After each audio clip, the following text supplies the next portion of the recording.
Chair recognizes the gentleman from California, Mr. Dreier, for 5 minutes. Mr. Speaker, I ask unanimous consent to revise and extend my remarks. Without objection. Mr. Speaker, in August of 2008, Russia and the Republic of Georgia engaged in what author Ronald Asmus called a little war that shook the world. And, Mr. Speaker, it did shake the world. For all of post-Soviet Russia's anti-democratic crackdowns, its aggressive and bellicose actions towards former Soviet states, it was still a shock to see Russian tanks roll across the border of a sovereign democratic country. The military conflict lasted 5 days, and a shaken world moved on, soon forgetting the shock and outrage of what happened. But for the people of the Republic of Georgia, this conflict goes on nearly 3 years later. They live with the tragic consequences that follow any armed conflict, including thousands of displaced persons and significant economic hardships.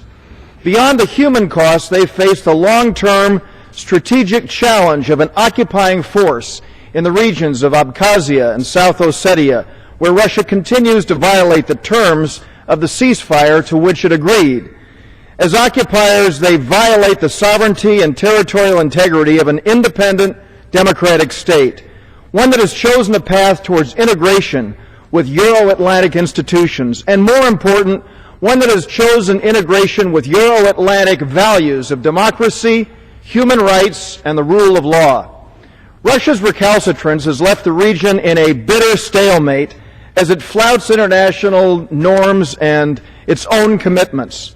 Within the context of this stalemate, the temperature has seemed to cool, with bitter hardship and frustration supplanting heated military conflict. But that cooling temperature is perhaps a very dangerous illusion. While the fear of overt military action may be waning, more subversive but just as potentially deadly action is taking place. Since 2009, the Republic of Georgia has experienced 12 acts or attempted acts of terrorism within its borders, which the Georgians believe are linked to Russian forces. One such bombing on September 22nd of 2010 took place right near the U.S. Embassy in Tbilisi. 2 thwarted attacks took place just this month. One improvised explosive device was intercepted on June 2nd, 2 days before several colleagues and I arrived in Tbilisi. Another was intercepted on June 6th while we were still there.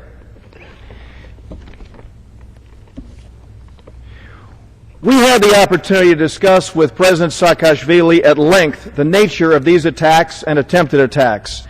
He and his administration are increasingly concerned about what they perceive to be a systematic effort to target the Georgian people and undermine their progress toward a peaceful, stable, democratic, and independent nation. The intended targets of recent bombing attempts seem to suggest an increased focus on civilian casualties, which is particularly troubling. As investigations proceed to determine the exact origin and intent of these bombings, it is more important than ever that we stand with our Georgian friends, that we stand with their right to sovereignty and territorial integrity, that we stand with their efforts to build a stronger democracy. In fact, the purpose of my recent trip to Tbilisi was to continue the work of the House Democracy Partnership, which has a long-standing program with the Georgian legislature.